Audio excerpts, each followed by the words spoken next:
არის ჩვენი კოლეგის მაია მინაშვილის სემინარი. ამის შემდეგ უკვე ივლისში შევადგენთ საბოლოო პროგრამას მომავალი წლის და აგრეთვე ჟურნალში დასაბეჭდ ძირითად სტატიებს, რომ მომავალ წელს კიდევ გქონდეს მეორე ნომერი ჟურნალის. ეს სემინარი, რომელიც დღეს ჩატარდება, არ არის ბოლო ფანტაზმთან დაკავშირებით.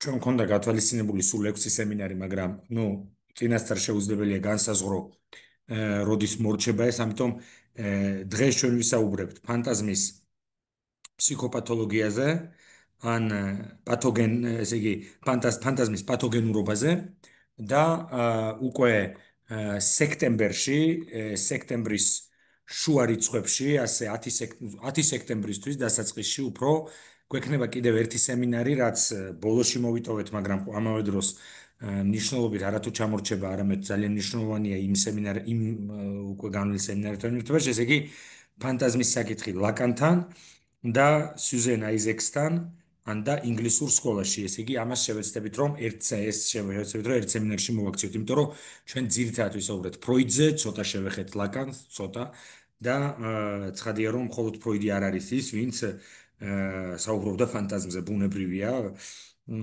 დღემდე ეს კონცეფტი რჩება ერთ-ერთ უმთავრეს და ფუნდამენტურ კონცეფტად ფსიქოანალიზში.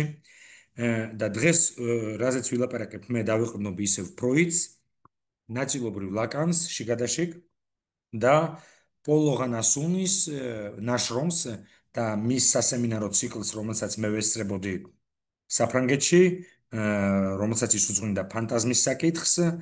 მე ეს სასემინარო ციკლი წიგნად გამოვიდა და პოლ ლოგანასუნი ფროიდო-ლაკანიანული კონცეფტების ისეთ, ასე ვთქვათ, ფორმულირებებს გვაძლევს, რომ ღრმად ჩავწვდეთ ფანტაზმის საკითხს და დღეს განსაკუთრებით ფანტაზმის პათოგენურობაზე ვილაპარაკოთ.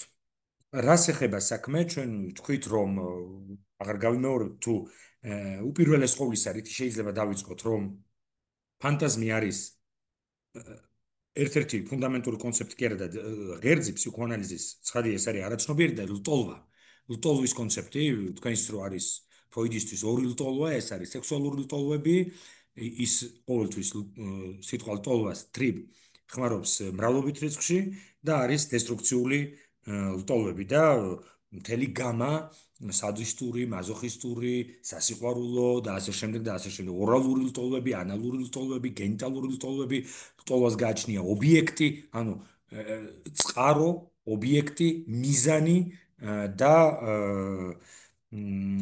განხორციელების და რეალიზაციის მექანიზმები. ფროიდისთვის ლტოლვა არის და მომავალ წელს ჩვენ სწორედ ფუნდამენტურ კონცეფტების განყოფილებაში უძღვნით ლტოლვის კონცეფტს, მე პირადად ამაზე ვილაპარაკებ. ფროიდისთვის ლტოლვა არის ურღვევი ფორმაცია ფსიქიკური, ანუ შეუძლებელია ლტოლვის გაქრობა, შეუძლებელია ერთადერთი რამ არის სიკვდილი, რასაც ფროიდი სხვაგვარად უწოდებს სიკვდილის ლტოლვა, ნირვანას პრინციპი და თქვენ იცით რომ შემთხვევით არ გამოიყენა მან ეს ტერმინი, რომ მთელი აღმოსავლური ტრადიცია მედიტაციის და ასე შემდეგ გულისხმობს იმას, რომ მაქსიმალურად მოხდეს ლტოლვის განვლება, იმიტომ რომ ლტოლვა არის ის, რაც ფსიქოფიზიკურ ორგანიზმს უბიძგებს მოქმედებისა და მოძრაობისკენ, რათა ის იყოს ნებისმიერ ფასად რეალიზებული პირდაპირ ფორმით, სუბლიმატორული ფორმით, სიმპტომატური ფორმით, სომატიზაციების ფორმით, acting out-ით და ასე შემდეგ. ამიტომ მაგალითისათვის ვიტყვი, როცა პაციენტი ამბობს, რომ მას აქვს დაქვეითებული ლიბიდო, ანუ ლიბიდო აღარ არის, ჩვენ ვიცით, რომ ლიბიდო არის, მაგრამ ის არის სხვაგან და სხვა ფორმით, ავლენს თავს ხშირ შემთხვევაში პათოგენური ფორმით. ამიტომ ფანტაზმი არის ერთ-ერთი დეფინიციით და ამაზე ჩვენ სწორედ სექტემბერში ვილაპარაკებთ. ერთგვარი ლტოლვის მეტაფორა, ან ლტოლვის ხორცშესხმული ფორმა, სადაც მე შემიძლია ლტოლვას ფანტაზმის წყალობით ფსიქიკურ ცხოვრებაში მივცე არსებობის ადგილი. ფსიქიკურ ცხოვრებაში ლტოლვას ვერ იმკვიდრებს თავს, თუ არა ფანტაზმის სახით. სექსუალური ლტოლვები იქნება ეს თუ დესტრუქციული ლტოლვები, რომ არა ფანტაზმი ეს ლტოლვები ნამდვილ ბარბაროსობად გადაიქცეოდა, რაც ნიშნავს იმას, რომ ფანტაზმი აღარ შეაკავებდა ლტოლვებს და მაგალითად დესტრუქციული ლტოლვების შემთხვევაში შესაძლოა სუბიექტი გახდეს უკიდურესად აგრესიული, უკიდურესად დესტრუქციული ან თვითდესტრუქციული. სხვაგვარად თუ ვიტყვით, ფანტაზმი არის ის ქსოვილი, ის სხეული, თუ გნებავთ ერთგვარი კონსტრუქტი ფსიქიკური, რომლითაც არის ინვესტირებული ლტოლვა და სადაც ლტოლვა ნაწილობრივ რეალიზდება, სადაც ლტოლვა თავს ავლენს და რეპრეზენტირდება და იმკვიდრებს ადგილს ლტოლვა ხელოვნებაში, პირად ურთიერთობებში, პროფესიულ სასიყვარულო ურთიერთობებში ფანტაზმის გავლით. აქედან გამომდინარე, იმ შემთხვევაში, თუ მოხდა ფანტაზმის ჩამოშლა, მისი სტრუქტურის რღვევა ფსიქოზის დროს, მძიმე ტრაუმატიზაციის დროს, ფსიქოსომატური კონსტიტუციის დროს ფსიქიკის და ასე შემდეგ, ბევრი მიზეზი შეიძლება იყოს.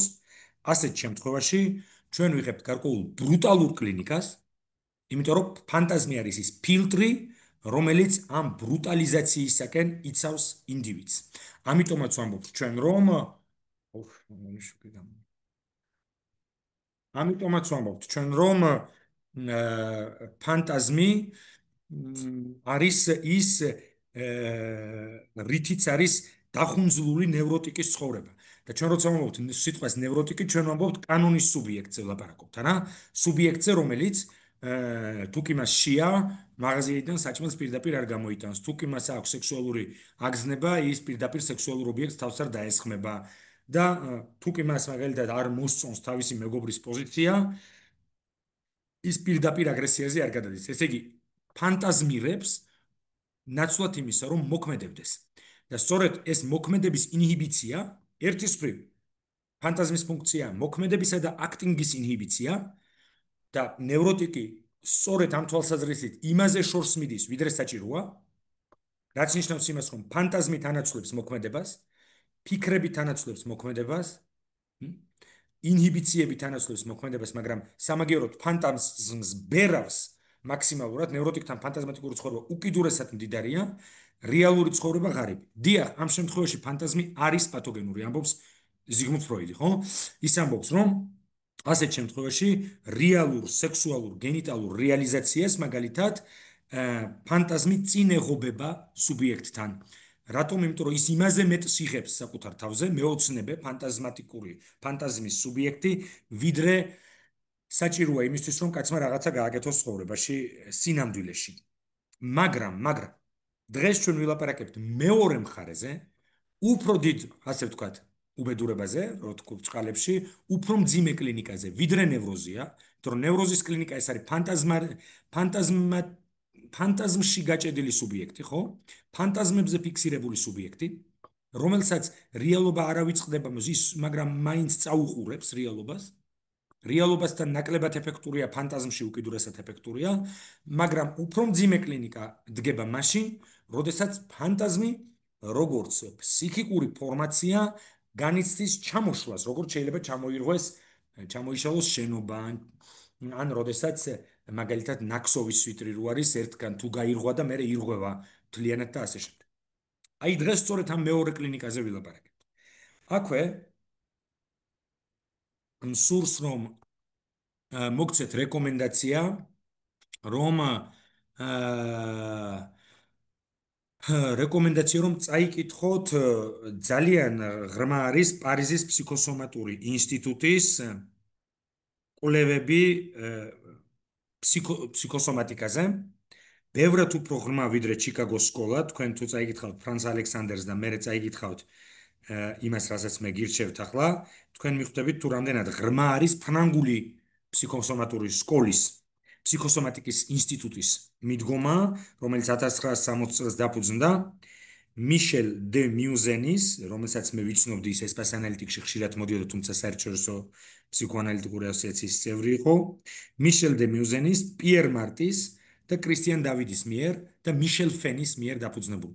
მისი გამგრძელებელი არის კლოდ სმაჟა და მისი ძმა სხვათა შორის ჩამოსული იყო თბილისში ჩვენ ასოციაციაში, რომელიც სულ არ გავს თავის ძმას ბევრი ასპექტით და გირჩევთ რომ რახან დღეს ამაზე ვეღარ შევფერხდებით, უკვე ვერ შევჩერდებით. გირჩევთ, წაიკითხოთ, მოიძიოთ და ხელოვნურ ინტელექტს ათარგმნინოთ. არის ესეთი წიგნი, რომლის ავტორია მიშელ დე მიუზენი, კრისტიან დავიდი და პიერ მარტი. ან მიშელ ფენი, მესამე ავტორი ან პიერ მარტია, ან მიშელ ფენი. მათ დაწერეს წიგნი, რომელსაც ქვია ფსიქოსომატური გამოკვლევები. ფრანგულად არის ინვესტიგაციონ ფსიქოსომატიკ. და აი ამ ფსიქოსომატური გამოკვლევების შესავალი, სადღაც 40-50 გვერდი, არის ძალიან მნიშვნელოვანი. ესე იგი, მიშელ დე მიუზენის შესავალია 40-50 გვერდი, სადაც სწორედ ის ლაპარაკობს წარმოსახვითი რეგისტრისა და ფანტაზმის მწყობრიდან გამოსვლის შედეგად მიღებული მძიმე კლინიკურ ფსიქოპათოლოგიაზე ფსიქოსომატიკის დროს. შეგიძლიათ ეს წიგნი მთლიანად წაიკითხოთ, შეგიძლიათ როგორც მინიმუმ ეს ძალიან მნიშვნელოვანია მიშელ დე მიუზენის ეს შესავალი წაიკითხოთ. მერე უკვე არის კლინიკური შემთხვევების დანარჩენი წიგნის დანარჩენი უკვე ეკუთვნის კლინიკური кейსების განხილვას. ეს პირველი ნაწილი არის თეორიული ნაწილი 50 პირობითად რომ შესავალი აქვს წელი. და გირჩევთ რომ გაეცნოთ ამას, რომ კარგად გაიგოთ რა არის ფანტაზმის ფუნქცია და რას ნიშნავს, როდესაც ის მოიგოჩლებს. დავიწყოთ ახლა ესე მივყვეთ როგორც ვთქვათ უკვე არა მოხსენების სახით არამედ ისე დანაწევრებულად როგორც მე ჩავიწერე ამოვიწერე ლიტერატურიდან სხვადასხვა ფრაზები თუ კონცეფტები ფანტაზმის ფსიქოპათოლოგიაზე მაგალითად ფობია ხო ჩვენ მარია ოტერო როსი გველაპარაკა პატარა ჰანსზე და ჩვენ თვითონაც ბევრჯერ გვიმუშავია ამ ნაშრომზე სუბიექტი ხდება ფობიური როცა ის სახიფათოდ ახლოს არის ფანტაზმატიკურ დაკმაყოფილებასთან რომელიც ამავე დროს არ ორგანიზდება ესე იგი ამ დაკმაყოფილების პერსპექტივა როგორც ფანტაზმი ანუ აი ვიმეორებ ამ მაქსიმას სუბიექტი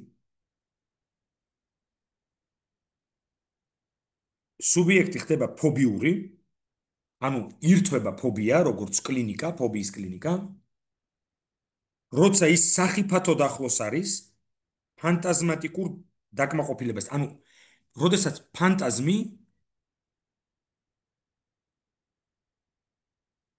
ფანტაზმატიკური ესე იგი კონსტრუქტის რეალობაში განხორციელება შესაძლებელი ხდება. ჩვენც რომ მოზარდობის კრიზისი ერთ-ერთი ღერძი რა არის? ის, რასაც ბავშვობაში ფანტაზირებდა სუბიექტი, მოზარდობის პერიოდში შესაძლოა რეალურად განხორციელდეს. ამიტომ მოზარდი გადადის ინჰიბიციის მკაცრ რეჟიმში, რაც გამოიხატება მოზარდობის ასაკისათვის და დამახასიათებელ ასკეტიზმში, რომელიც აღწერა ანა ფროიდმა. რატომ? იმიტომ რომ ჩემი ფანტაზმატიკური კონსტრუქტები უცბად ფიზიოლოგიურად, ფიზიკურად შესაძლებელი ხდება მისი განხორციელება, მე მეშინია ის. აქედან გამომდინარე, სუბიექტი ხდება ფობიური, როცა ის სახიფათოდ ახლოს არის ფანტაზმატიკურ დაკმაყოფილებასთან, რომელიც, ანუ ფანტაზმი, ამავე დროს არ ორგანიზდება. ესე იგი, ამ დაკმაყოფილების პერსპექტივა, როგორც ფანტაზმი. ანუ, როდესაც მე ვლაპარაკობ დაკმაყოფილებაზე, ანუ ობიექტთან ურთიერთობაზე, მე ახლოს ვარ ჩემი ფანტაზმის ობიექტთან, მაგრამ ამა თუ იმ მიზეზის გამო და ხშირ შემთხვევაში ძლიერი შფოთვის გამო, ფანტაზმით აღარა ვარ გაშუალებული ობიექტთან. რაც ნიშნავს იმას, რომ ზოგიერთ მამაკაცთან, მაგალითად, მოზარდობის ასაკში პირველი სექსუალური გამოცდილება იწვევს დერეალიზაციას.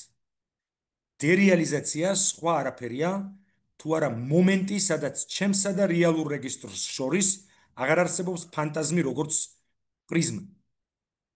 აქედან გამომდინარე, დანიშნულოვანი აგრეთვე წაიკითხეთ ვლადიმერ ნაბოკოვის ძალიან პატარა მოთხრობა, 3-4 გვერდია, ქვია უჟას რუსულად. უჟას ქართულად გაითარგმნა საშინელებას. თავზარი, ასე ვთქვათ. სადაც სწორედ ლაპარაკია ფანტაზმის ჩამონგრევაზე და დერეალიზირებულ, დეპერსონალიზებულ სუბიექტზე. ვისი მოთხრობაა, გიგა? ვლადიმერ ნაბოკოვის. როდის ხმაური ხო არ შემოდის ძალიან? არა. ესე იგი,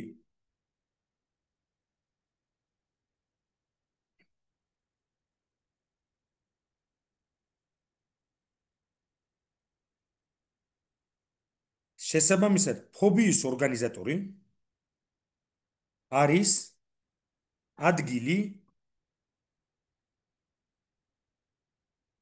ფობიის ორგანიზატორი არის ფანტაზმი, კასტრაციის და მასთან დაკავშირებული კორელაციური შფოთვა. ფანტაზმი ფობიური ობიექტის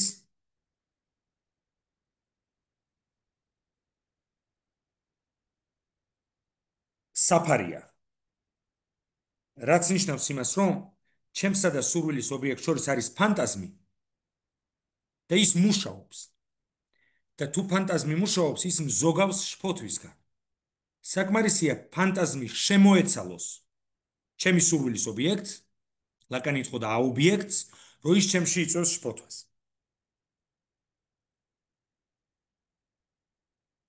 ამიტომაც იყო რომ ლაკანი რაზი ამახვილებს ყურადღებას, რომ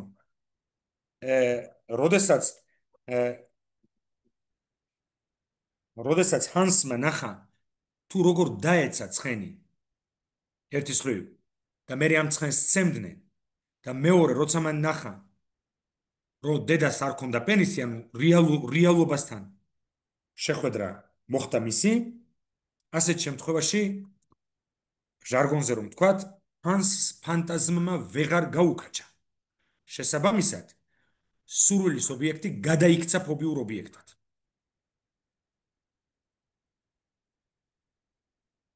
ანუ ფანტაზმის ჩამოშლა აშიშვლებს ტკბობის ობიექტს. ეს ლაკანიანურად რო ვთქვათ. ფანტაზმის ობიექტთან შეხვედრა და შფოთვა არის ერთმანეთთან კორელაციაში.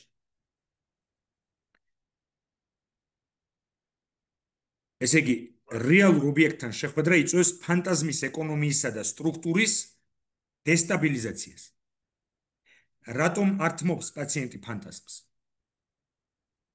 რატომ არის რომ პაციენტს არ სურს მიუხედავად ინტერპრეტაციული და ეს არის სწორედ რომ ლაკანი განასხვავებს ინტერპრეტაციას ანალიტიკური აქტისგან, იმიტომ რომ ხშირად ფანტაზმის ინტერპრეტაცია რაოდენ ზუსტიც არ უნდა იყოს ამ სიტყვის ფსიქოანალიტიკური გაგებით ის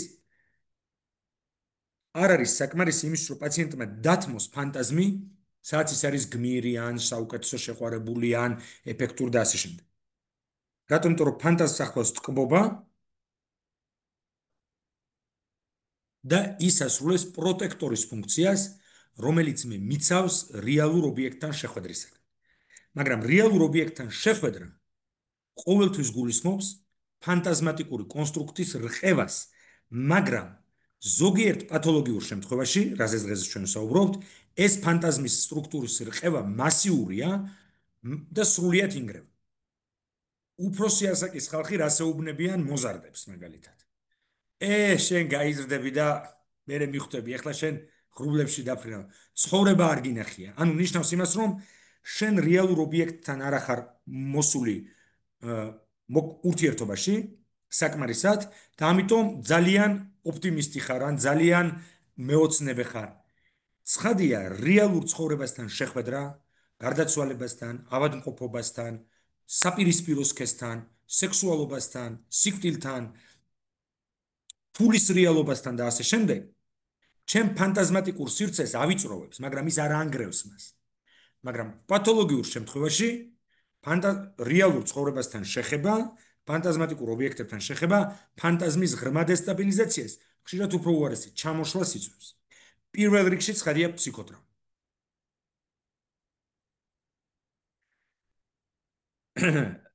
ახლა მოდით გადავიდეთ ფსიქოზში. ფსიქოზზე. აი მაიამ გამოაგზავნა, მე მგონი ეს მადლობა მაია, ეს წიგნი, რომელზეც მე ვისაუბრე. ფსიქოზში რა ხდება?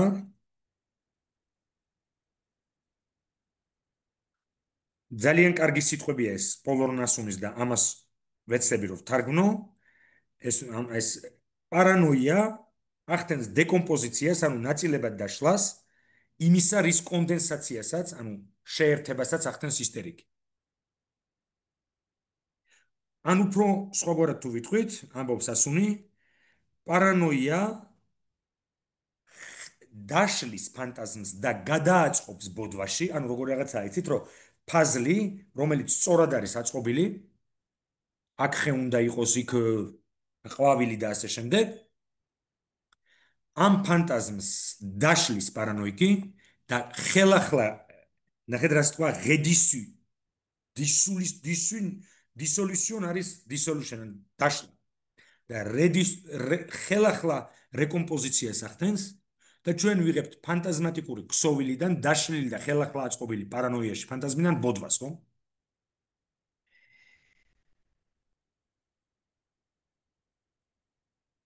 და რა თქმა უნდა არაცნობიერ ფანტაზმები გულისხმობს იდენტიფიკაციებს, იმიტომ რომ ფანტაზმში სულ ვიდენტიფიცირდები ვიღაცასთან, ან რაღაცასთან და ჩამოშლილი ფანტაზმი ფსიქოში აგრეთვე გადააწყობს იდენტიფიკაციებს. მაგალითად, მე სადაც ვარ, მაგარი ბიჭი, ან კარგი ცხენოსანი, ან რა ვიცი, მე სულ რაღაც ძალიან ტრადიციული მაგალითები მოყავს, რა არის ახლა მოდაში, კარგი ელექტრომუსიკის DJ ან რაღაცა, არ ვიცი მე.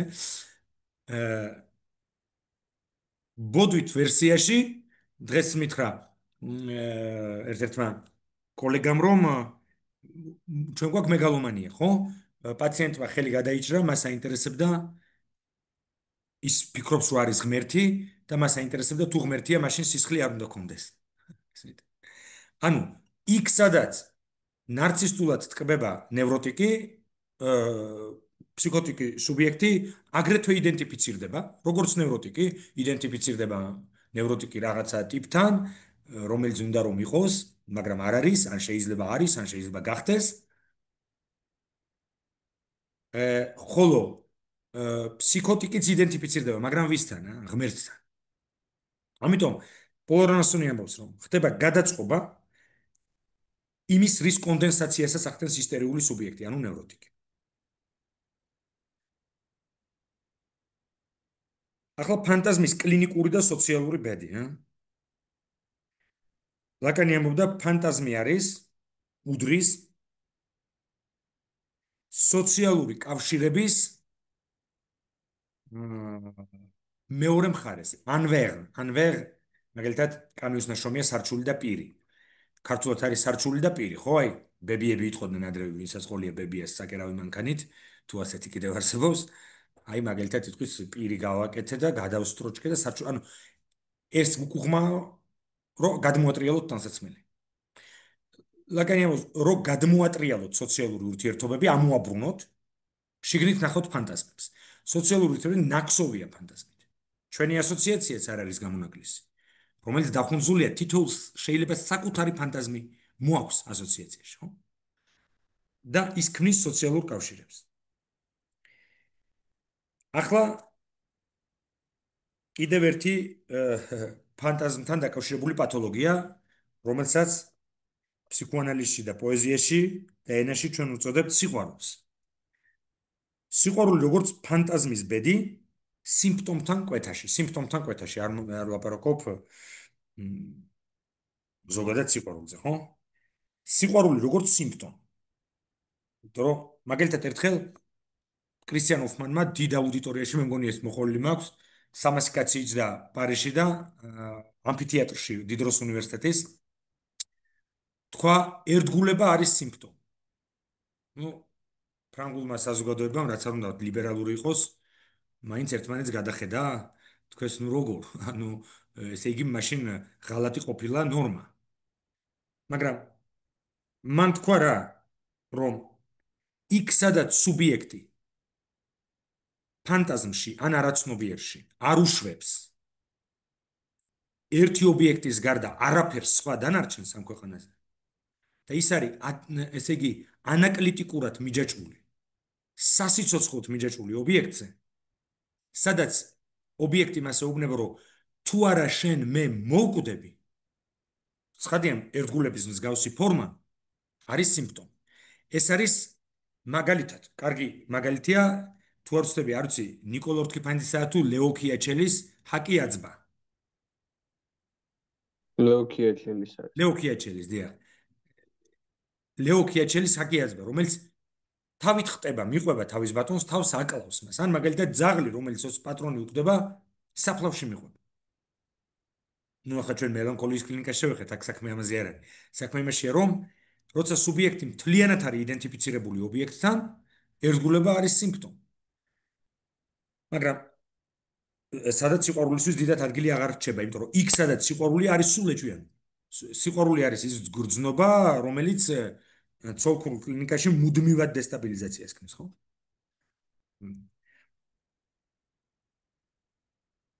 სიყვარული როგორც ფანტაზმის ბედი, სიმპტომთან კვეთაში სიყვარული როგორც სიმპტომი, ხო? ტომბე ამუღებ ფრანგები ამბობენ. ჩავარდე, დავარდე, ჩავარდე სიყვარულში. სიყვარულში ჩავარდნა ქვია. და არა ამოვარდნა საიდან, ნუ სიყვარულის მდგომარეობის განვითარება ყოველთვის ჩავარდნის მომენტია. სუბიექტი პოლოგონასუნი ამბობს ამას გენიალურად.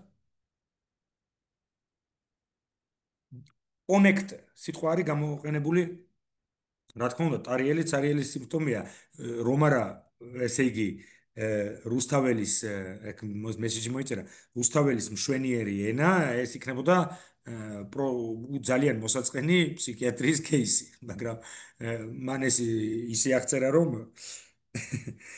ანუ ეს ხუმრობით, რა თქმა უნდა, რას ამბობს პოლორანსუნი, რომ შეყვარებული სუბიექტი კონექტინგ რა არის, დაკონექტება, როგორც ეხლა მე ჩემი მობილურით მივაერთე ინტერნეტით ჩემს კომპიუტერს. რომ სიყვარულის მდგომარეობაში მყოფი სუბიექტი გარე ობიექტს მიაკონექტინგებს თავის ფანტაზმს. ანუ ესეთი ტერმინია პაციენტები ხმარობენ დავიმეჩე. იმაშია, მე მგონი Tinder-შია. დავიმეჩე, ნიშნავს რომ გვეხმარება ხო ეს თანამედროვე რაღაცეები. ერთხელ ერთმა ჩემმა თანამშრომლმა 2006 წელს სამსახურში მოვიდა 2007 წელს ლამაზი გოგო ახალგაზრდა და დავიწინდეო მითხრა. და მეთქი ქალიშვილობა დაკარგე, იმიტომ რომ ვერ მივხვდი მაგ დავიწინდე, მე მეგონა რომ ეს იყო რაღაც ძველქართული ტერმინი პირველი სექსუალური აქტის. და ვინ დაგწინდა მეთქი უთხარი თუ რა მოგვიდა? არა, რაც ლაპარაკობ, ეს არისო ეკლესიური რიტუალი, რომელიც ჯვრის წერამდე კეთდება. ჯერ დაგწინდავენ და მერე ჯვარს დაგწერენ რა. და მე სხვა რამე მეგონა. წარმოუდგენელი რაღაცა, ღვთლები რაებს აღარ იგონებენ, რომ ცოტა მეტი გააკეთო. და ფაქტიურად დამეჩილი ხარ, ოღონდ შენი ფანტაზმი დაიმეჩა გარე ობიექტზე. მე როგორც სიყვარულის სუბიექტი, ჩემ ფანტაზმს ვაწებებ, დავაკონექტინგებ გარე ობიექტს. და აი აქ იწყება პრობლემა. რატომ? იმიტომ რომ მე მაგ განცდა რომ მე აღმოვაჩინე ადამიანი, რომელიც პირისპირ მახვედრებს ჩემ ფანტაზმის ობიექტს. ობიექტის არჩევა, რა ფსიქოანალიზში არის ესეთი ტერმინი le choix d'objet. ობიექტის არჩევა, სხვა შორის პროფესიის არჩევა, ობიექტის არჩევა, ჩვენ პაციენტს ვეუბნებით. ბოლოს როგორ მოხდა რომ თქვენ დაიმეჩეთ ამ ადამიანთან, ამ პროფესიასთან?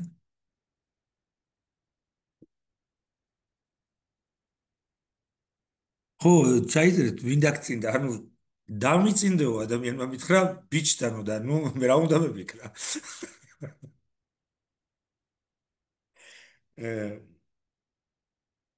და ესე იგი, ობიექტის არჩევა რას ნიშნავს, რომ გადაკვეთა სუბიექტის ფანტაზმურ სამყაროსა და რეალობას შორის. კლინიკურად ჩვენ მომავალში ეს ჩავიდოთ თავში, რომ ნებისმიერი გადაკვეთა სუბიექტის ფანტაზმსა და გარე სამყაროს, გარე რეალობას შორის ყოველთვის გულისხმობს დეკომპენსაციის, პათოლოგიზაციის, აღტკინების ან რაღაც მომენტს, სადაც სუბიექტი როგორც მინიმუმ გემრიელად ვეღარს ვახშმობს საღამო. აღებებულია. წონას კარგავს და ასე შემდეგ. ან ანორექსიით პასუხობს და ასე შემდეგ. სიყვარულის ობიექტი ხდება ფანტაზმის დამტარებელი.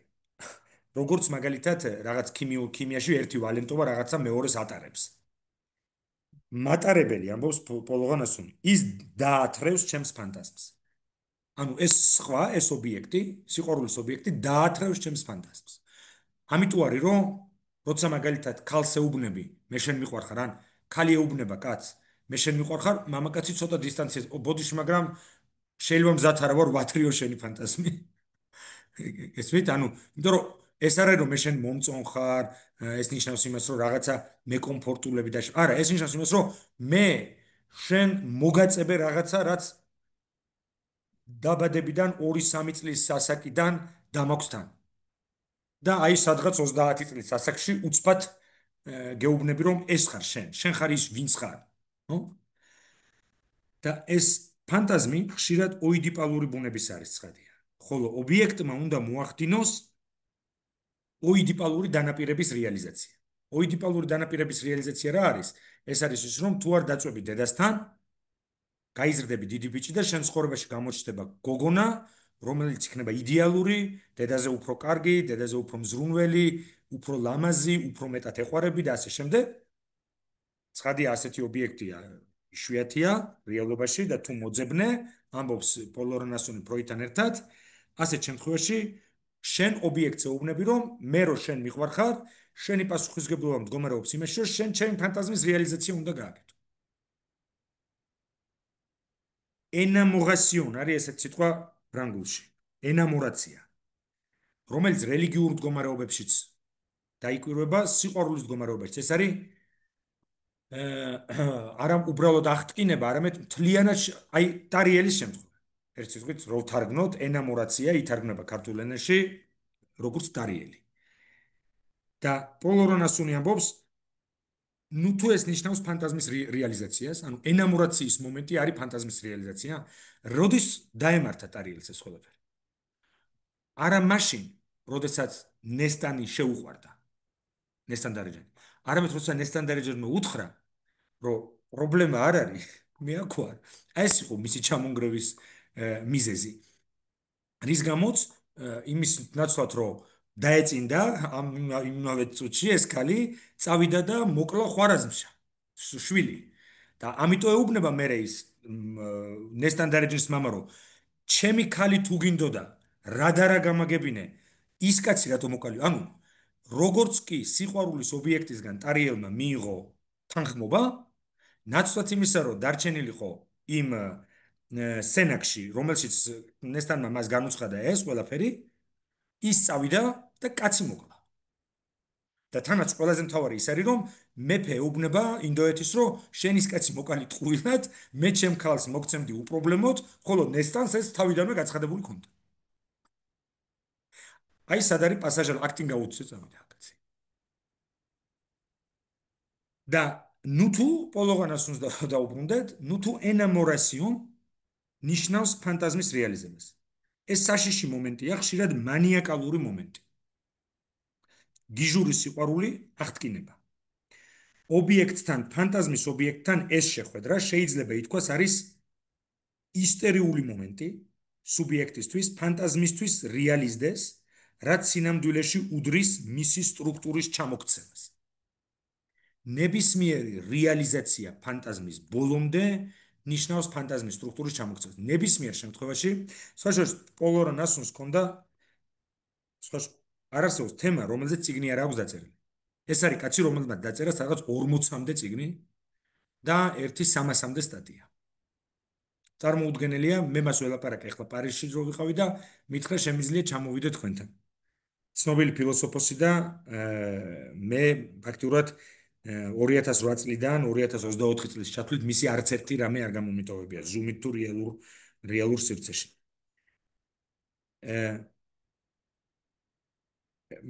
მან დაწერა წიგნი მან მიუძღვნა სემინარების სერია ფრანშისმან არის ესეთი ტერმინი ფრანგულად ფრანშიხ მიხსნავს გადალახვას. აი მაგალითად რუბიკონის გადალახვა. მაგალითად პირველი სექსუალური ურთიერთობა, მაგალითად დეფლორაცია, მაგალითად მენსტრუაცია, მაგალითად კაცის მოკლა. სადაც მოხდა აქტი რომლის უკან დაბრუნება უბრალოდ შეუძლებელი. ანუ შენ ვეღარ გახდები ისეთი როგორიც იყავი ამ აქტამდე. და ეს ფრანშიხ როგორ იქნება ინგლისურად თუ აბა თარგმნოს ვინმე ინგლისურად თუ შეიძლება აი აქ დავწერ ამ სიტყვას.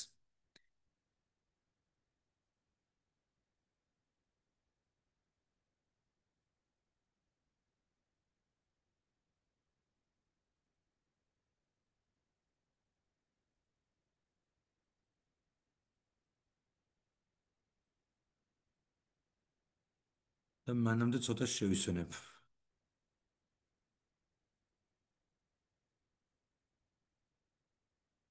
ინგლისურად არის crossing, გადაკვეთა. გადაკვეთა, სწორედ, გადაკვეთა. ეს არ არის ტრანსგრესია, ეს არის გადაკვეთა. მაგალითად, ფინიშის ხაზის გადაკვეთა, ფრანშიზმი. მაგალითად, მე უკვე je franchi, ნიშნავს რომ მე უკვე გადავკვეთე და იქით ხარეს ვარ. შესაბამისად, ნებისმიერ შემთხვევაში ფანტაზმის რეალიზაცია არის მომენტი აი ამ ფრანშიზმან, ამ გადაკვეთის. და ლაკანი ამბობს სიტყვას ტრავერსე, გადაჭრა, ქუჩის გადაჭრა, ფანტაზმი გადაჭრა, გადაკვეთო შენი ფანტაზმი, გაიარო შენ ფანტაზმზე ანალიზში. რომ მე ობიექტთან ურთიერთობა რეგულირებული იყოს ისევ ფანტაზმით, მაგრამ არა ამდენად პათოგენური ფანტაზმით, გესმით? ანუ ისტერიული მომენტია ეს, რაც სინამდვილეში უდრის მის სტრუქტურის ჩამორღვევას. მისი სრული რეალიზაცია. სიყვარულის ეს მდგომარეობა თითქმის ბოდვითია, რადგან რეალობის მიერ შემოთავაზებული ობიექტი ფანტაზმურ მოლოდინს პასუხობს. ხო? რაც ნიშნავს იმას, რომ მე ობიექტს ვეღარ ვხედავ. მე მასში მხოლოდ ჩემს ფანტაზმს ვხედავ.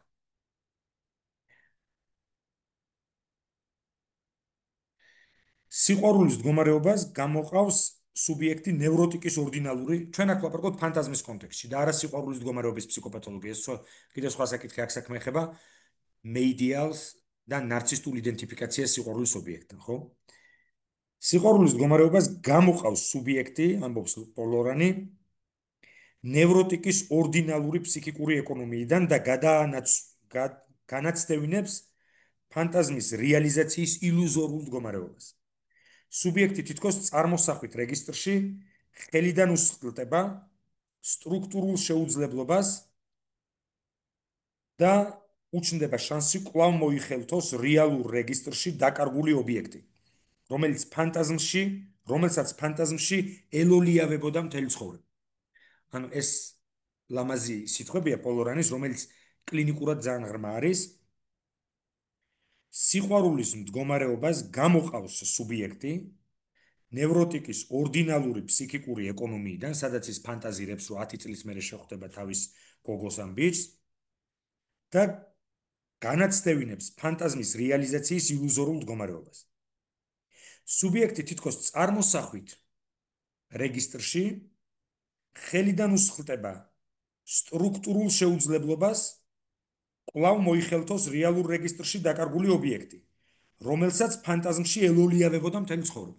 რატომ არის სტრუქტურულ შეუძლებლობა სიტყვა ნახმარი? იმიტომ რომ საქმე ეხება პირველად დაკარგულ ობიექტს, რომლის დაბრუნება შეუძლებელია. მხოლოდ და მხოლოდ მე მას მოვიხელთებ მის ჩამნაცვლებელ ობიექტებში. შესაბამისად, სიყვარულის მდგომარეობა არის ერთადერთი მდგომარეობა, რომელიც მე მიჩენს საშიშ ილუზიას, რომ სტრუქტურული შეუძლებლობა კვლავ დავიბრუნო პირველადი ობიექტი დაკარგული, მიჩნდება და ეს შანსი უნდა გამოვიყენო.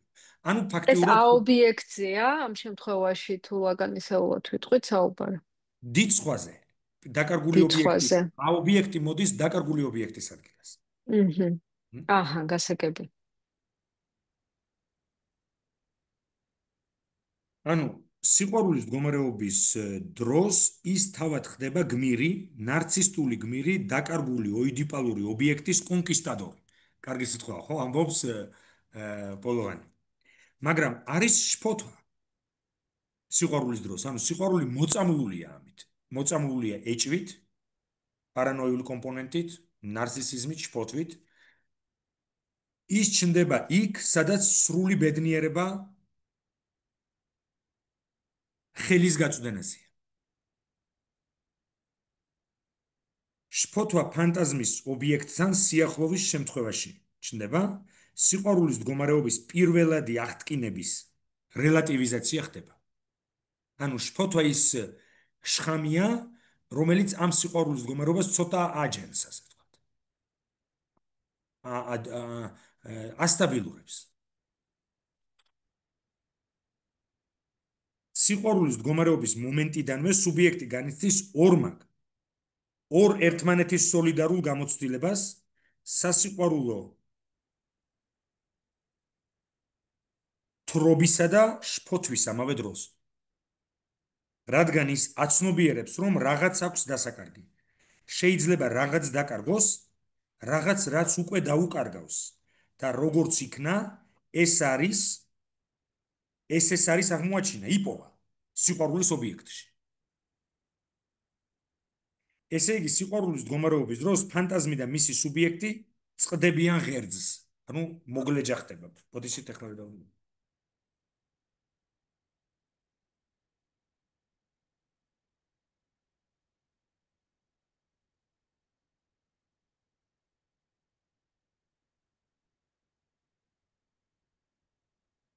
მე იდეალი ნარცისტული ინსტანცია მოგეხსენებათ და არა მეს იდეალი, როგორც სუპერეგოს ნაწილის იდენტიფიკაცია ხდება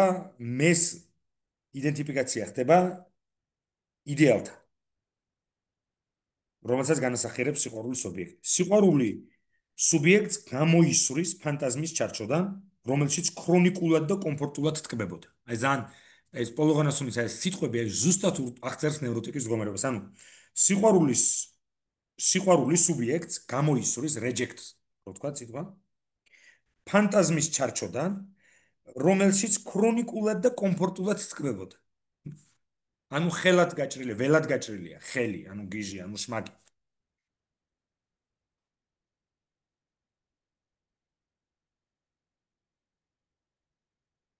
დავასრულოთ სიყვარულზე ლაპარაკი და გადავიდეთ სხეულზე. ჩვენ იცით, რომ ფანტაზმის წყარო სხეულია, ფროიდიანოს ეროგენული ზონები. იქ იბადება ორალური ფანტაზმი, როცა ვთქვათ, და ორალური ფანტაზმის ობიექტი მკერდი. ცხადია, საქმე ეხება ჩემი სხეულის ნაწილს, პირს. ფანტაზმი, რომელიც განუყოფელ კავშირშია სხეულის აუტოეროტიზმთან, თავად ფანტაზმის წარმოშობა არის კავშირში და რა კავშირშია ფანტაზმსა და სომატიზაციას შორის ეს შემთხვევაში. ესე იგი, ფანტაზმი ჩემი სხეულის ჰუმანიზაციას ახდენს. არქაული აგზნებისგან, არქაული ლტოლვებისგან, აი ამაზე ვისაუბრეთ ზუსტად ჩვენ სექტემბრის პირველ ნაწილში. როცა ხდება ფანტაზმის ჩამოშლა, სიყვარულის გამო, ფანტაზმის ობიექტთან ფრონტალური შეჯახების გამო, ტრავმატიზაციის, მძიმე ტრავმატიზაციის გამო, რეალურის რეგისტრთან შეხვედრის შედეგად, არა?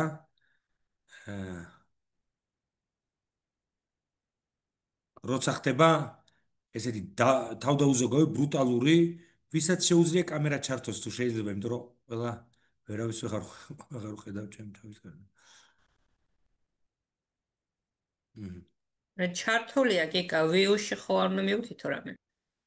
არა, შეიძლება. კარგი.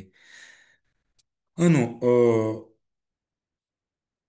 როცა ხდება ფანტაზმის ეს ნგრევა, ხშირად ტრავმატიზმის დროს აგზნება და ლტოლვა, რომელიც ფანტაზმს ჰქონდა თავის თავზე აღებული, ასე ვთქვათ, ფანტაზმი არის როგორი რამ? აი წარმოვიდგინოთ ღრუბელი. ღრუბელი არა, რომელიც მასში არის, თუნდაც ღრუბელი, რომელიც ზეცაშია, მაგრამ ღრუბელი გუბკას რო ეძახინოს. როცა წყალი დაიქცევა, რო ჩასვათ ის ღრუბელი შეიწოვს. ფანტაზმი აი ამ ექსიტაციონარი აგზნება, ანქსიეტე ემოცია, აგზნების დიდ ნაწილს იწოვს. იმიტომ რომ ეს ღრუბელი ქმნის სტრუქტურას, წარმოსახვით ხატის მიერ სტრუქტურას და ენობრივ სტრუქტურებსაც, რომლებიც ამ აგზნებას იჭერენ. როგორც ღრუბელი იჭერს წვიმას. ხო? მაგრამ ტრავმატიზაცია ან ფანტაზმის ჩამოშლა გულისხმობს იმას, რომ ეს ღრუბელი სტრუქტურას კარგავს და წყალი იღვრება. ეს წყალი სხვა არაფერი არ არის, თუ არა გადაუმუშავებელი აგზნება, რომელიც იწვევს სომატოფორმულ სიმპტომებს. რაზეც ჩვენ მქონდა გიორგი ჭანტურიას მქონდა ოდესღაც კიდევ ამაზე სამკითხველო ჯგუფში ადრე რამოდენიმე მრავალი წლის წინ ფროიდის შრომები, რომელსაც ქვია აქტუალური ნევროზი, ფროიდის ერთ-ერთი შრომა არის ადრეული ძალიან მნიშვნელოვანი კლინიკურად და შფოთვის ნევროზი.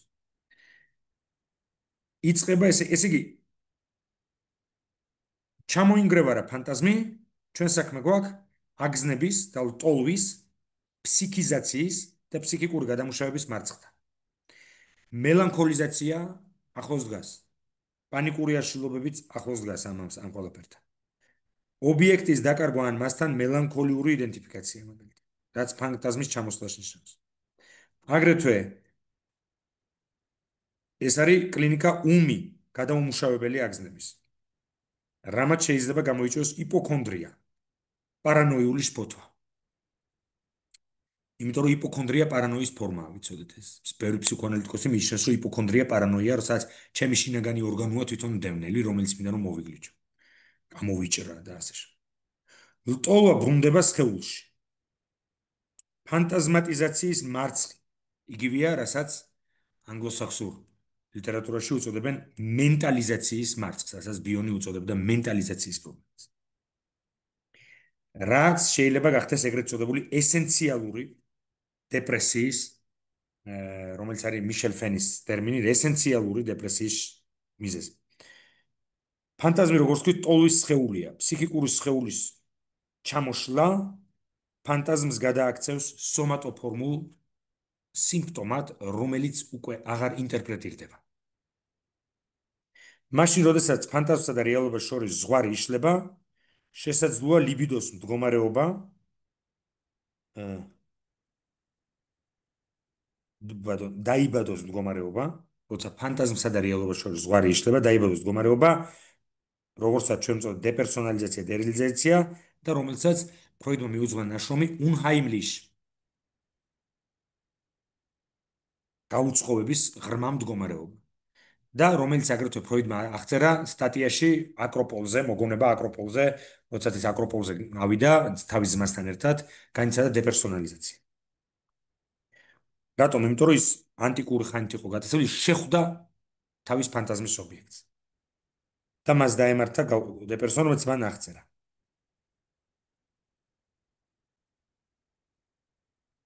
ამ ზღვარს ეს ზღვრის წაშლა ჩემსა და ფანტაზმის ობიექტს შორის ზღვრის წაშლა, ამ ფანტაზმის ჩამოშლა არის ანქსიოგენური.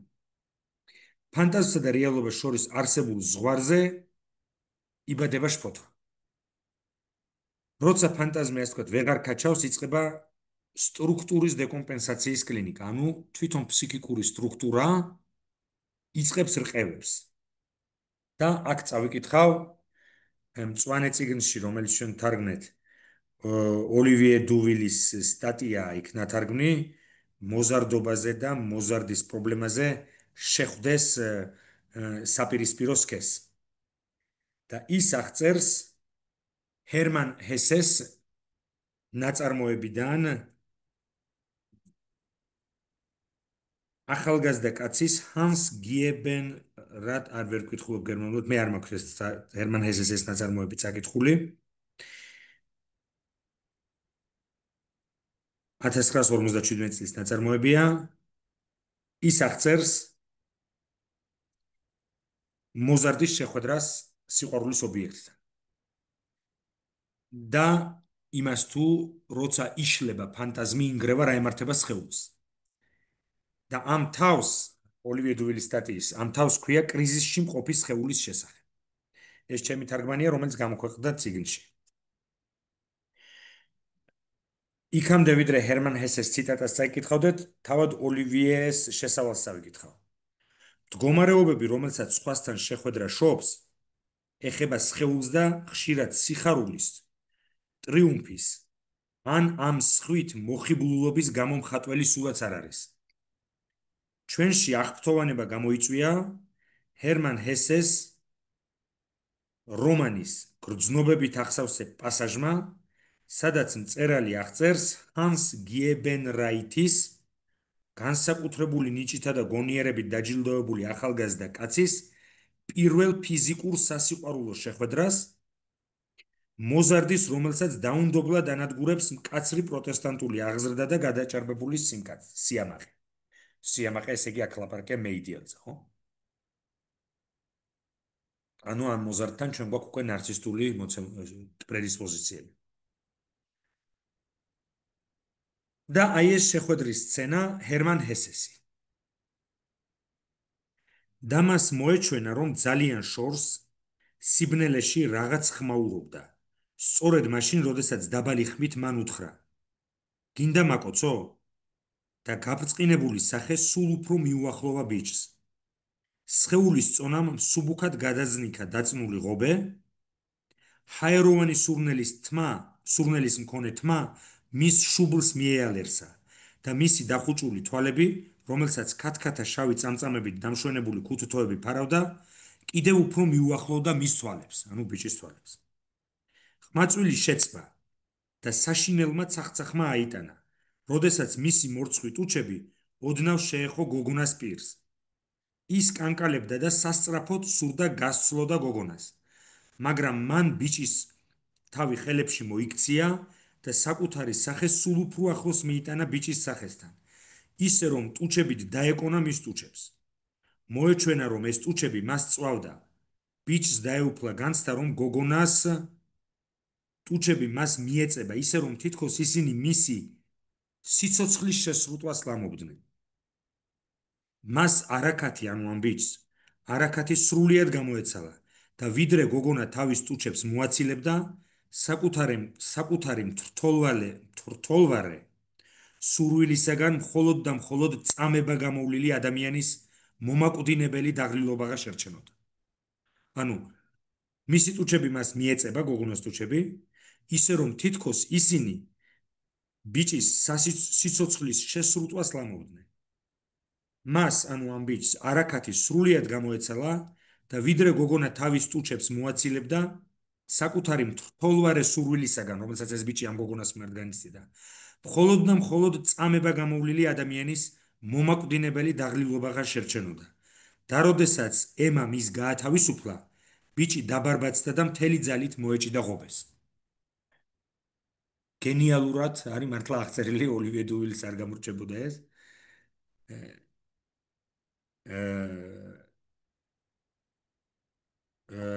აღწერილი სურვილის ობიექტთან შეხვედრის საფრთხე მოზარდობის ესებში.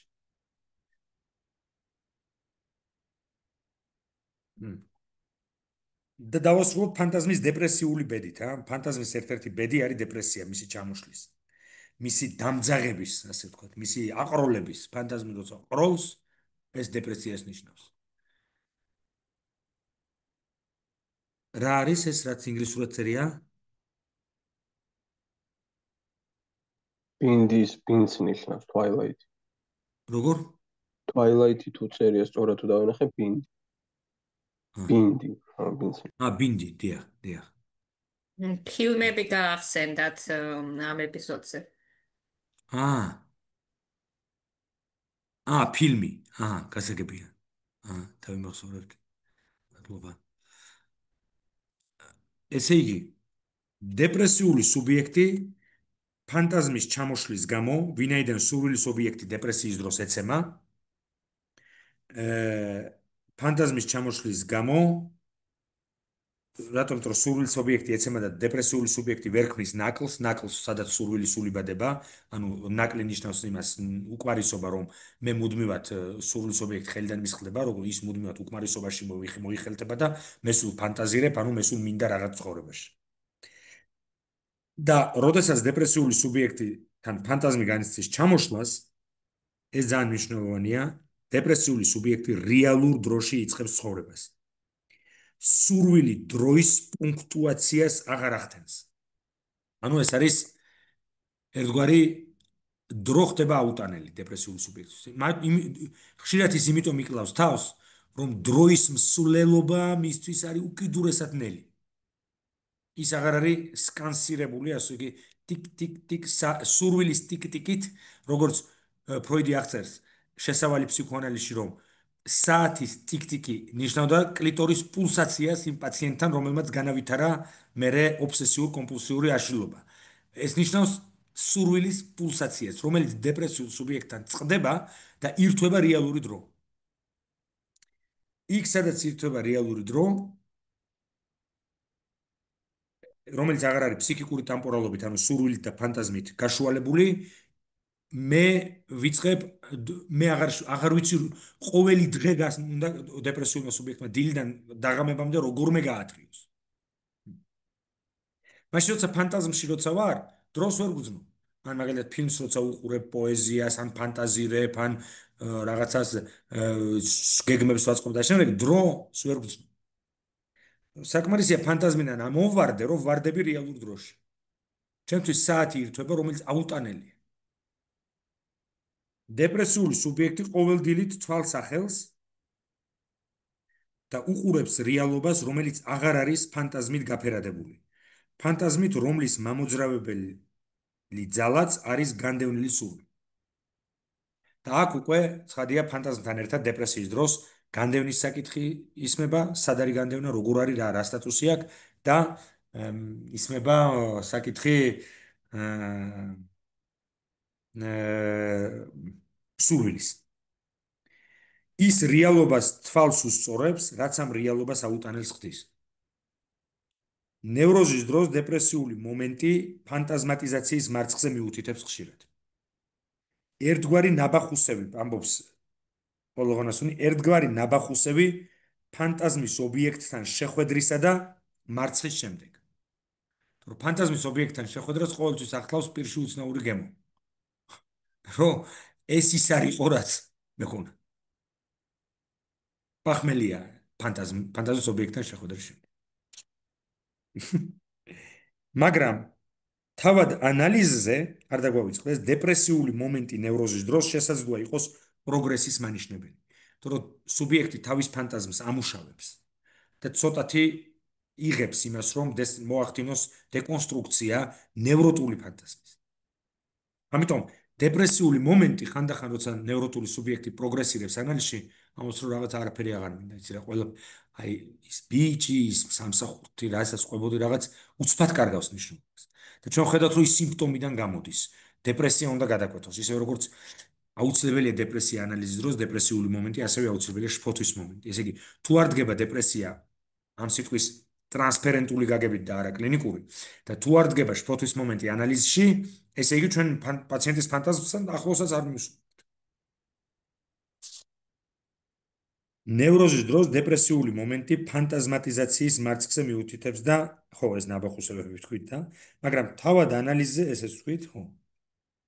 დეპრესია, კვებითი აშლილობები, უძილობა, რატომ? იმიტომ რომ სხვა შორის ოლივიე დუვილმა ილაპარაკა გენიალურად ამაზე, რომ როდესაც დედა მარწევს და მიმღერეს ჩვილობის ასაკში, მე ამ რიტმულობას უყვები, ვიდენტიფიცირდები ამ რიტმთან და პრიმიტიულ ფანტაზმებს ვქმნი, რომლებიც მაძინებს. ჰალუცინირებ რაღაც ყვავილებს, ძუძუს, ხანდახან უცბად იკარგება ეს. ბავშვი იღვიძებს რაღაცა, ვარდება ძილში.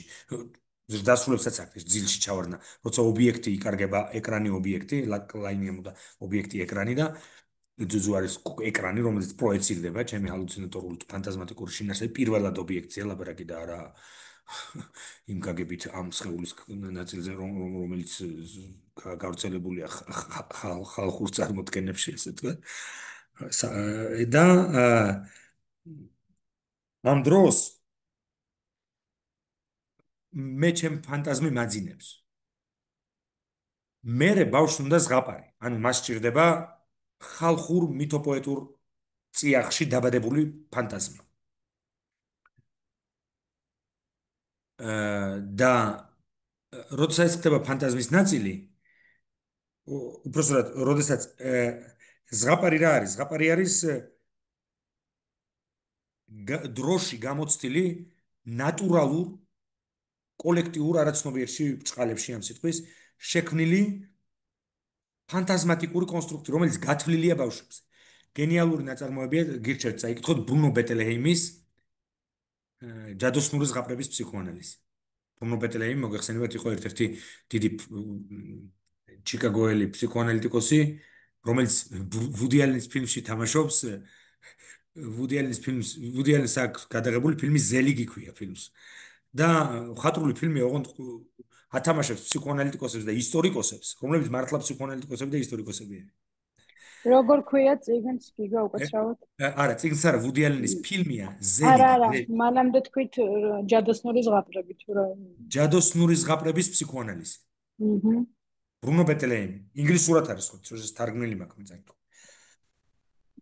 და სუბიექტს ხიჟება ზღაპარი რო დაიძინოს. თუ კი ის გამოსულია ზღაპრიდან და ფანტაზმიდან და არის გარეთ რეალურ რეგისტრში ვერ ძინავს, არ ეძინება. ერთ-ერთი ტოქსიკომანია, როგორც ფანტაზმატიკური ობიექტის ჩამოშლის ადგილას შეიძლება მოვიდეს ნარკოტიკი, როგორც პრიმიტიული ობიექტი. და რა თქმა უნდა, ფანტაზმი და აქტინგი გაუთია. საკმარისია ფანტაზმიდან ფეხი გადმოვდგა გარეთ, რომ უკვე საშიში ხვდება.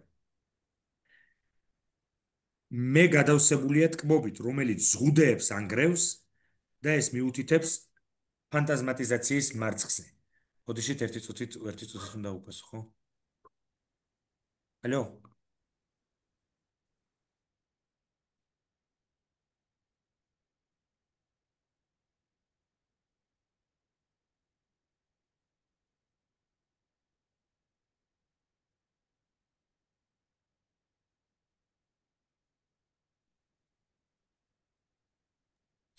ანუ ამით დავამთავროთ, რომ მე, როდესაც ფანტაზმი იბერება ძალიან, იმაზე მეტად არის, ანუ როგორც მაგალითად ღრუბელი იბერება და მე თავს ხმაწვიმა მოდის, ხო, რაღაც მომენტში ჭექა კუხილი იწყება, ვეღარ ქაჩავს ღრუბელი, იქცევა, ჩამოიქცევაცა, მე გადავსებულია ტკბობით, ზედმეტი ტკბობით ფანტაზმატიკური ტკბობით, რომელიც ზღუდეებს ანგრევს და ეს მიუთითებს ფანტაზმატიზაციის მარცხზე.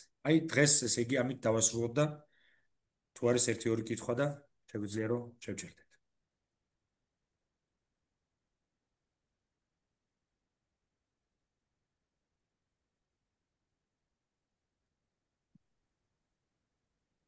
გამარჯობა. ისმის ჩემი ხმა? თუ შეიძლება რომ გკითხოთ. დიახ, კამერა არის თქვენი? სამწუხაროდ ვერ ვთავ. ბოდიში. დიახ, თქვით. აი, როდესაც საუბრობდით ფანტაზმის ბუნებაზე, როდესაც ფსიქოსომატიკაში ავლენს თავს. დიახ. და ლტოლვაზე და აქცნებაზე, როდესაც საუბრობდით, გამიჩნდა ესეთი კითხვა. ეს ლტოლვა და აქცნება ძრეულად როცა ჩამოინგრევა, თქვენ თქვით, რომ ფანტაზმი თუ ჩამოინგრა, ეს არის რის გამოც მე გადადის ამ ლტოლვის და აქცნების შეუკავებელი ლტოლვის და აქცნების გამო გადადის სხეულში, რაც მე ფსიქოსომატიკას იწვევს. ეს საწყისი რა არის ამ ლტოლვის და აქცნების, ანუ ბავშვობის პირველადი ამ პროდი პირდაპირ ამბობს სომა, ანუ სხეული. ანუ ორალური აგზნება მაგებს გულისხმობთ, აი საწყისი რა არის? თავად სიცოცხლე. ის რომ დავიბადე და დავიჯღავლე პირველად, ესე იგი სამშობიაროში ეს არის წყარო. ყველა აგზნების და ყველა ლტოლვის, აი რა იგულისხმება მაგის უკან, ეს მაინტერესებს, სადაც ვერ ვაყალიბებ კითხვას სწორედ. ანუ ნახეთ, რაშია საქმე. თავიდან ფროიდი ლაპარაკობს ინსტინქტზე. მერე გადადის ლტოლვაზე და ამბობს, რომ ლტოლვა არის ფორმაცია ფსიქიკური, რომელიც ფსიქესა და სომას შორის, წმინდა წყლის სომატურ და წმინდა წყლის ფსიქიკურ შორის წარმოქმნილი ჰიბრიდული მდგომარეობა. ანუ ლტოლვა არ არის არც ინსტინქტი, იმიტომ რომ თუ მე ინსტინქტით ვარ მართული, მაშინ არ უნდა მქონდეს 35,000 ლტოლვა ადამიანი როცა ვარ.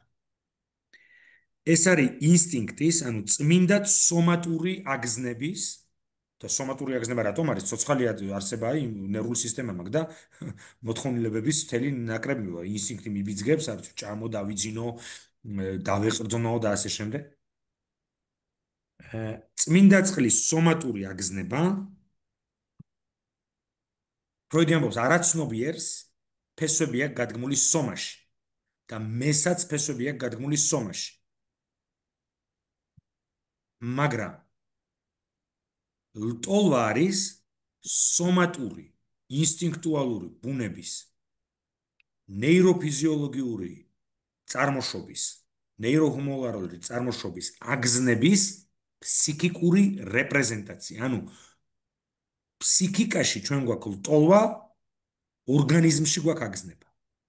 ამიტომ და ეს ამ ლტოლვას შემოხვეულია ფანტაზმი. ერთმანეთზეა, აი ასეთი რაღაც ხდება ლტოლვასა და ფანტაზმის შორის. ერთმანეთი უჭირავთ.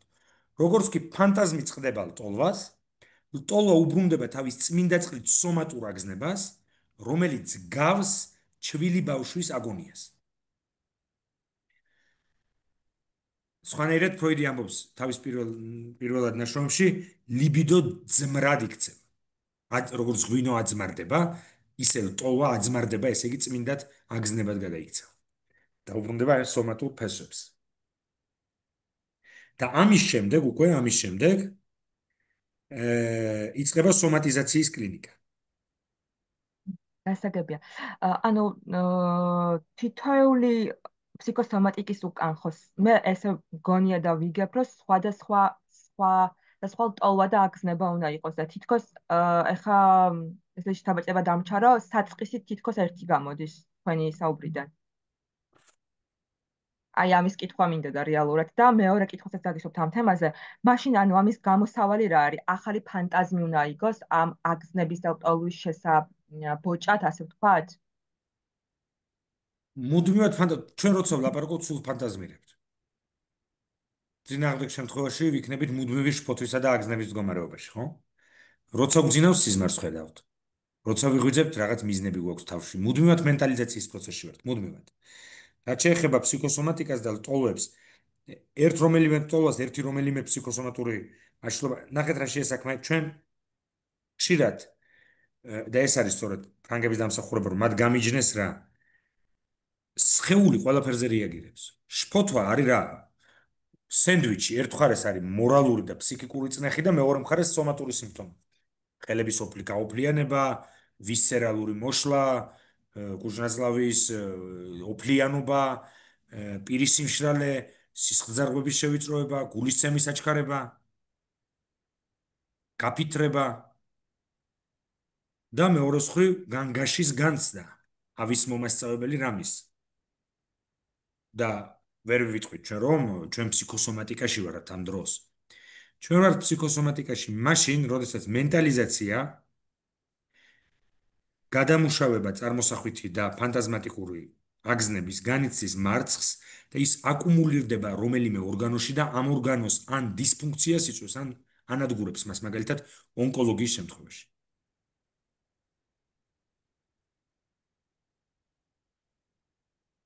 მაგრამ მე თუ ხშირად გამდევნი ჩემს ბრაზს, შეიძლება მქონდეს მაღალი წნევა, ეს არ არის სომატური კლინიკური გამოსავალი, ეს არის ფსიქოსომატური რეაქცია.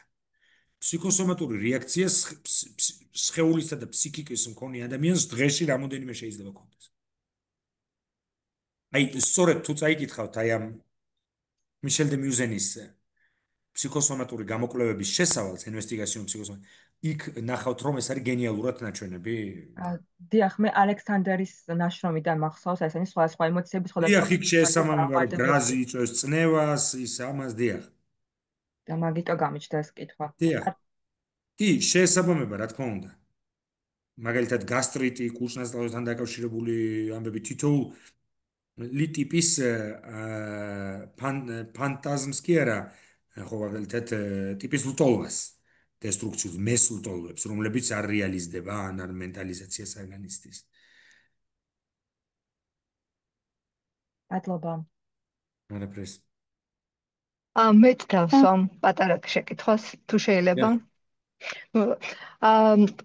მოგესალმებით, მაინტერესებს აი ეს ინსტინქტი ახსენეთ, ლტოლვა, ანუ თრიბი გერმანულად და ლაიდენშაფტი არის ასევე ნება და ფსიქოანალიზში თუ არის განსხვავება ლტოლვასა და ნებას შორის. ანუ შოპენჰაუერი ხმარობს თუ ნება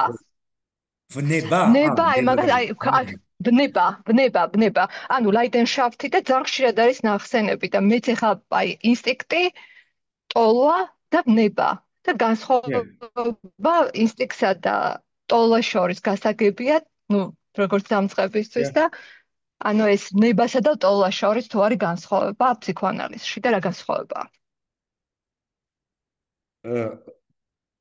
სხვათა შორის ანდრე გრინს აქვს აი ამ სიტყვის ძალიან ღრმა ანალიზი გაკეთებული თავის ნაშრომში La folie privée, პრივატული სიგიჟე, ასე რომ არა ცუდად თარგმანია ეს.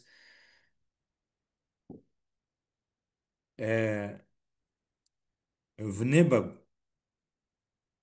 მაგალითად ლაკანი ხმარობს passion de l'ignorance, არცოდნის ვნება, არ იცოდე რაღაც.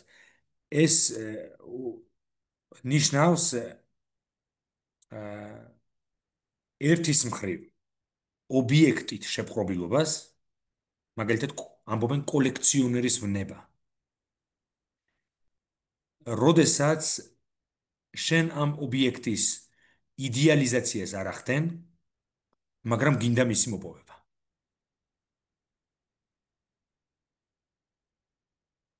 ამიტომ ამბობენ ვნებიანი სიყვარული, რომელიც კარგი ვარიანტია. ნარცისტული სიყვარული ტარიელის ვერსია ნაკლებად. ანუ ვნება გულისხმობს რას? იმას, რომ მე ნაცვლად იმისა, რომ ობიექტის იდეალიზაცია მოვახდინო და თავი დავიცვა მასთან ვნებიანი ურთიერთობისაგან, მე ამ იდეალიზაციას არ ვახდენ და ობიექტით ხდები უკიდურესად გატაცებული, ისე რომ არ მიმართავ განსაკუთრებულ სუბლიმაციებს. ანუ სექსუალობა ისევ ესე იგი, რას ნიშნავს? ეს ნიშნავს გატაცებას, ძლიერ გატაცებას ობიექტის, სადაც სექსუალობა თავის ადგილზეა და არ არის ნარცისიზაციას არ განიცდის. ანუ ობიექტის იდეალიზირებული ობიექტი არ არის ვნების ობიექტი. იმიტომ რომ ვნების ობიექტი არის ობიექტი, რომელსაც მინდა შევეხო. და არა ვეთაყვანებოდი. იმიტომ რომ ობიექტი, რომელსაც ვეთაყვანები, ვერ შევეხე. ანუ გაზრდილი ფორმა უფრო, ხო? მაშინ შეგვიძლია ასე ვთქვათ. ანუ უფრო სწორად ინტეგრირებული ტოლის ინტეგრირება ხდება. ესე შეგვიძლია დავახასიათოთ, რომ აი რაღაც გაცნობიერებულია. ობიექტი მოცემულ მომენტში შეპყრობილია ობიექტით, მაგრამ ეს ობიექტი ინვესტირებულია სექსუალურად ამ სიტყვის ყველაზე პირდაპირი გაგებით. მაშინ როდესაც სიყვარულის ობიექტი იდეალიზაციის შემთხვევაში, რაზეც ჩვენ სიყვარულის პათოლოგიაზე როცა ვისაუბრეთ, ინვესტირებულია არა ლიბიდოთი, არამედ ნარცისტული ლიბიდო, ესე იგი არა ობიექტ ლიბიდოთი, არამედ ნარცისტული ლიბიდოთი. როდესაც ლიბიდო ნარცისიზაციას განიცდის, ვნებაზე აღარ არის ლაპარაკი, არამედ არის იდეალიზაციაზე. შენ ძალიან აიდეალებ და ვნება არის რომ მე ამის ჟინი მაქვს.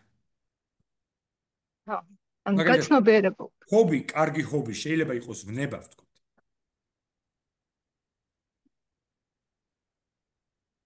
ვნება ნიშნავს რომ მე შემიძლია ობიექტით დავდგმე. იდეალიზაცია ნიშნავს იმას რომ მე მას ვყინავ ნარცისტულ ხატრში ვსვამ, ესე იგი ჩარჩოში ვსვამ და აგერ დევს სადღაც მაღლა. და არის მესამე ტერმინი სუბლიმაცია, რომელიც არც ვნებაა და არც იდეალიზაცია. არამედ ამისგან ვქნი პროდუქტს. კულტურული ღირებულების არის. შესაბამისად, არც შეყვარებული სუბიექტი ქმნის იდეალიზაციის და ნარცისიზაციის მდგომარეობაში არაფერს. და არც ტიპი, რომელიც ვნების მდგომარეობაშია სულ. მაგრამ ვნება ამავე დროს გულისხმობს ტკბობასთან ახლოს დგავრი ის არის. და ქართულ ენაში ვნება passion გულისხმობს აგრეთვე passion ქრისტეს ვნებანი მაგალითად. გულისხმობს ტანჯვის მომენტსაც. ანუ მაზოხისტურ კომპონენტს. ვევნე, ვეწამე და ვევნე. ანუ გულისხმობს ტოლვის აფეთქებას ობიექტთან მიმართებაში, ოღონდ მინუს იდეალიზაციით. იდეალიზაცია არ არის. აი გალაქტიონს აქვს ზუსტად ეს ფრაზები. როგორ ვევნე და ვეწამე ეს მეტაღამეში. აქ არის ზუსტად გაიდეალიზებული რაღაც ნარცისული სიყვარული, სადაც ობიექტიც არ ჩანს, თუმცა ნარცისული ობიექტი უფრო ჩანს, ვიდრე კონკრეტული ვნების ობიექტი. დიახ, ანუ ვევნე ამ შემთხვევაში ვნების ობიექტი კი არა, რომ ამ იდეალიზაციისგან ვარ ვნებული, ანუ წამებული. დიახ, და ასევე თან დავურთავ ნარცისული სიყვარული, რაც თქვენ ახსენეთ და სიყვარულის პათოლოგიებში, მაგალითად ნიცშეს აქვს ძალიან კარგად სიკეთისა და ბოროტების მიღებაში, როგორც ჭეშმარიტების ამოცნობა, როდესაც ადამიანისთვის ჭეშმარიტება მანამდე არის საინტერესო და მისწრაფებადი, სანამ საბურველს ახდი. ანუ საბურველია უკვე ჭეშმარიტება და არა საბურველის ქვეშ რაც იმალება. დიახ, იმიტომ რომ საბურველის ქვეშ არაფერი არ არის, უაზრობა არის, ესე იგი რეალურის რეგისტრი და აბსურდია, დიახ. დიახ. მე ჩემი კითხვა მეც თუ შეიძლება ვიტყვი, რა შთაბეჭდილება გამოვიტანე? ნატო თქვენ რომელი ნატო თქვენ ხართ? დიახ, მე ვარ. უბრალოდ ხმით ვერ ხედავთ. დიახ, ჩართული მაქვს არა და ვიდეო. ნუ არა უშავს.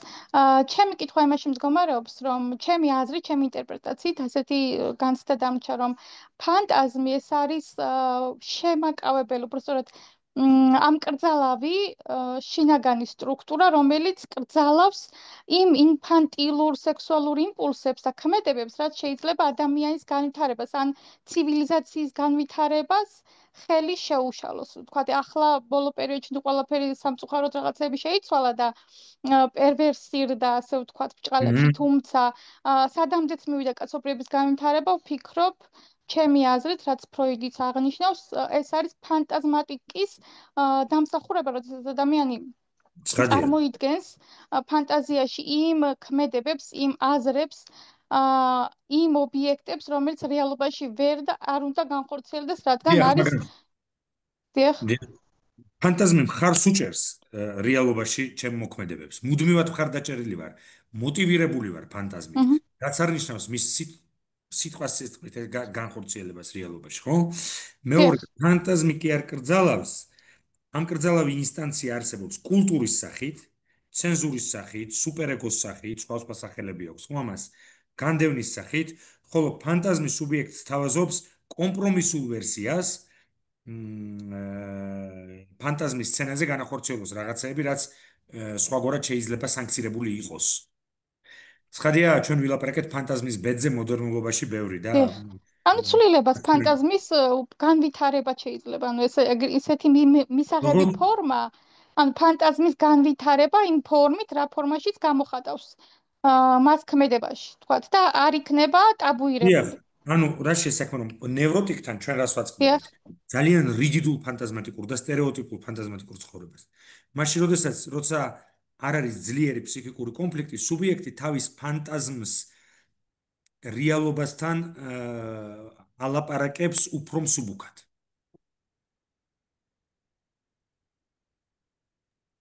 დიახ, გასაგებია. ძალიან დიდი მადლობა. რაფრის? გიგა გამარჯობა, თუ შეიძლება ერთი შეკითხვა. დიახ. ნინია ვარ კრაველიძე, საჭესთან ვარ უბრალოდ და არაფრით ვერ ჩავთე კამერა. მანქანში ვარ. გიგა, ახსენეთ ონკო პაციენტების შემთხვევაში, როდესაც ორგანოს განადგურება ხდება. აი ამ ნაწილში ორი სიტყვით მეტი რო გითხრათ, ქალების შემთხვევაში მაგალითად მკერდის კიბო, იგივე საშუალოსნოს და ასე შეიძლება რთული საკითხია. იყო ესეთი ავტორი გარდაიცვალა უკვე 1-2 წელია ხანს შესულ ასაკში დანიელ ბრენი ესპას ანალიტიკის წევრი იყო და მთელ კათედრას ხელმძღვანელობდა დიდროს უნივერსიტეტში რომელმაც სწორედ იკვლია ის ონკოლოგიის განყოფილებაში მუშაობდა მრავალი წელი და იკვლია ეს საკითხები უბრალოდ საქმე იმაშია რომ ცხადია ონკოლოგიის უამრავი მიზეზი შეიძლება კონდეს და აქ ჩვენ მხოლოდ ფსიქოსომატიკაზე ვერ ვილაპარაკებთ მაგრამ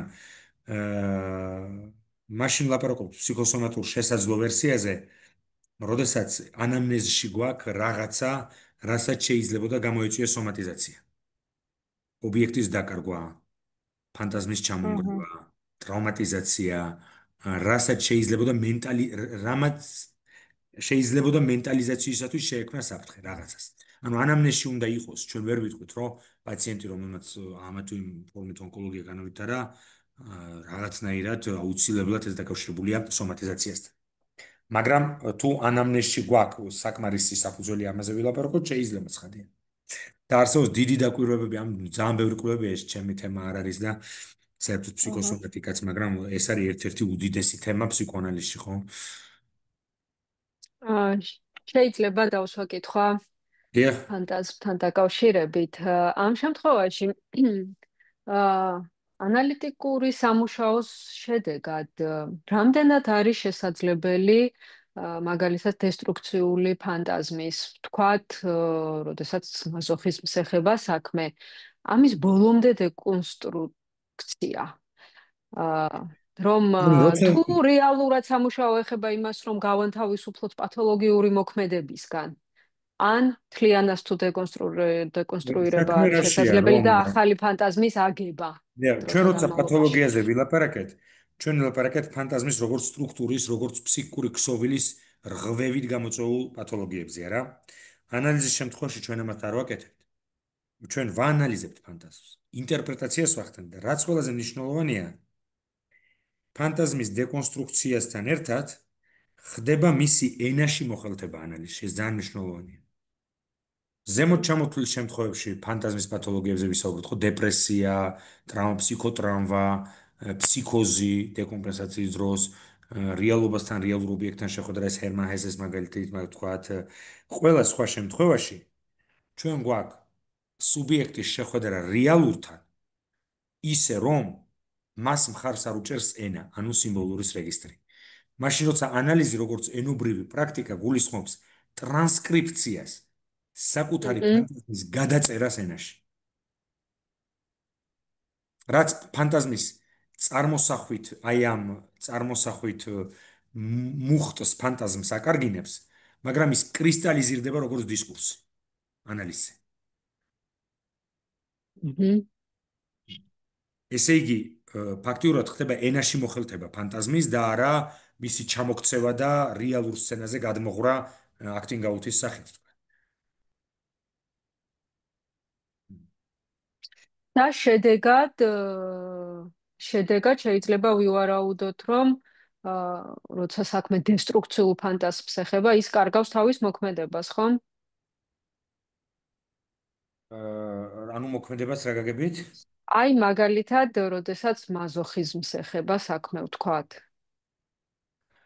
ხო, ის კარგავს პათოგენურ ძალას, ანუ ის აღარ აგენერირებს სუბიექტთან, მაგალითად, მთლიანად მაზოხისტურ ფანტაზმს აღარ აქვს მთლიანად დაპყრობილი მთელი ლიბიდო. მთელი ლიბიდო არ აქვს მიტაცებული.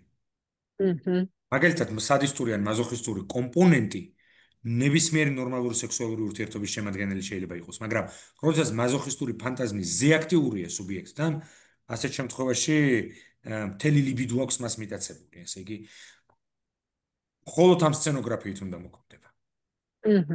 ცხოვრებაშიც შეიძლება მთლიანად, ხო? კარგი, დავასრულოთ, მე იზოლებული ვარ, რომ დაგტოვოთ და რაღაცები დაგვრჩა ივნისში, გამოგიგზავნით პროგრამას აგვისტოში და სექტემბრის შუა რიცხვებში ბოლო ლექცია წავიკითხოთ ფანტაზმზე და მე უკვე განახლებული პროგრამით მივყვეთ საქმეს. მადლობა შრომისთვის. დიდი მადლობა. მადლობა.